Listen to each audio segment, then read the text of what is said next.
La historia que estás a punto de escuchar no es un capítulo más de la Biblia, no es una anécdota, no es una leyenda, no es una metáfora romántica. Es el comienzo del plan más grande jamás revelado. El punto exacto donde el cielo decidió intervenir en el caos del mundo.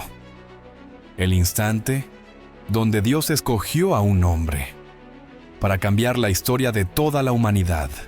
Y ese hombre no era un rey, no era un sacerdote, no era un profeta, no era un guerrero. Ese hombre era Abraham, un hombre común viviendo en una ciudad pagana, rodeado de ídolos, rituales y supersticiones. Pero antes de que entres a la historia, te voy a pedir algo. Escucha esto con calma.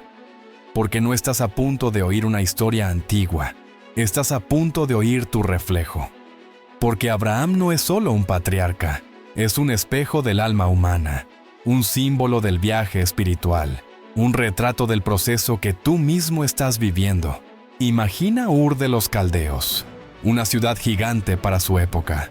Torres, templos, zigurats, mercados llenos de voces, humo, animales, rituales, ídolos por todas partes.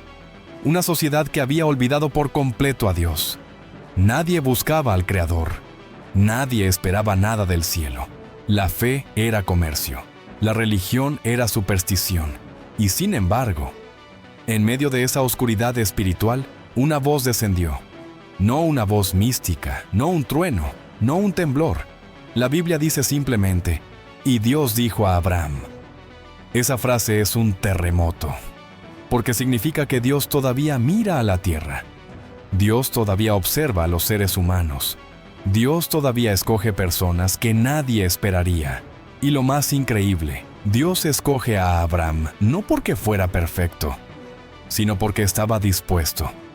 La voz de Dios dijo, Abraham, vete de tu tierra, de tu parentela y de la casa de tu padre, a la tierra que yo te mostraré.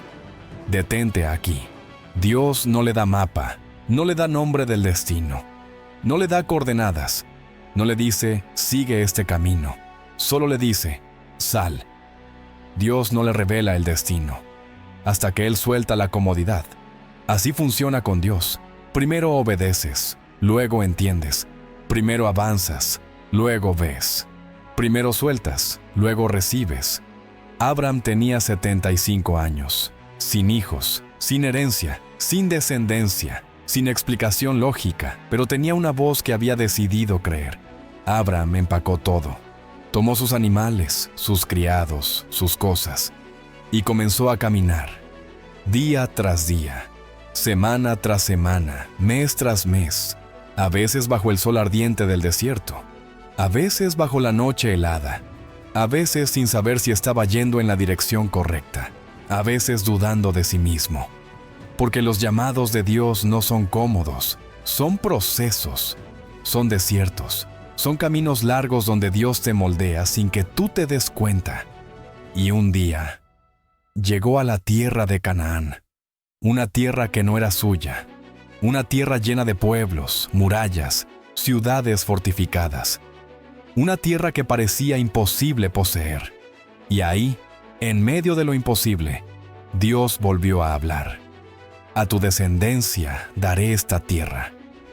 Esa frase no solo cambió la historia de Abraham, cambió la historia del mundo entero. Porque de esa descendencia vendría Israel, y de Israel vendría el Mesías, y del Mesías vendría la salvación. En una frase, Dios trazó el mapa eterno de la humanidad. Pero había un problema gigantesco. Abraham no tenía hijos. Sara no podía concebir. La promesa no tenía sentido. Y aún así, Abraham creyó, porque la fe no es lógica, la fe no es matemática, la fe no es biología, la fe no es ciencia. La fe es creerle a Dios, cuando todo contradice la promesa. Pasaron los años, años y más años. No hubo embarazo, no hubo señales, no hubo milagros, no hubo cambios, solo silencios. Silencios que duelen, silencios que confunden, silencios que desgastan. Sara lloraba, Abraham esperaba, y la promesa parecía alejarse más y más. Pero aquí viene una de las verdades más importantes de la Biblia. La espera también es parte del milagro. Dios no trabaja con minutos, trabaja con formación, con carácter, con fe, con confianza, porque la promesa necesita un corazón listo. Antes de manifestarse, cuando ya no había esperanza humana, cuando Abraham tenía 100 años, cuando Sara ya no podía físicamente, Dios hizo lo imposible. Sara concibió, Isaac nació, la risa entró en su hogar. La promesa tomó forma humana, pero Dios no había terminado. Dios tenía que probar algo más profundo. Dios le pidió a Abraham lo impensable: entrega a tu hijo, tu único, Isaac. El hijo prometido, el milagro, la herencia, la alegría, todo. Abraham subió al monte Moria con el corazón desgarrado, pero con la fe intacta. Y cuando levantó el cuchillo, el cielo gritó: ¡detente! Dios nunca quiso quitarle a Isaac. Quiso demostrar que Abraham confiaba más en el dador que en el regalo. Ahí, Dios selló el pacto eterno. Tu descendencia será incontable, y esta tierra será para siempre tuya y de tus hijos. Israel no es un territorio más, no es un pedazo de tierra, no es una casualidad geográfica, es el escenario escogido por Dios. Allí caminaron Abraham, Isaac, Jacob, José, Moisés, Josué, David, los profetas y siglos después, Jesús. Por eso es atacada, por eso es disputada, por eso el conflicto nunca se apaga, porque donde Dios pone su dedo, el enemigo pone su guerra. Pero ninguna guerra humana puede borrar una promesa divina. Ahora escucha esto: lo que Abraham vivió, tú también lo vives. Dios te llama a salir de lugares cómodos. Dios te pide que confíes sin ver. Dios te forma en el desierto. Dios guarda silencio para fortalecer tu espíritu. Dios prueba tu fe. Dios purifica tu corazón. Dios te prepara para cosas que todavía no ves. Tú también tienes una tierra prometida, un propósito, una misión, un destino, algo que Dios habló sobre ti. Y aunque hoy veas silencio, aunque veas retrasos, aunque veas obstáculos, lo que Dios prometió, Dios lo cumplirá. No tarde, no antes, en el momento perfecto. Porque si algo nos enseña Abraham es esto: la fe no es entender el camino, es caminar con quien lo entiende todo.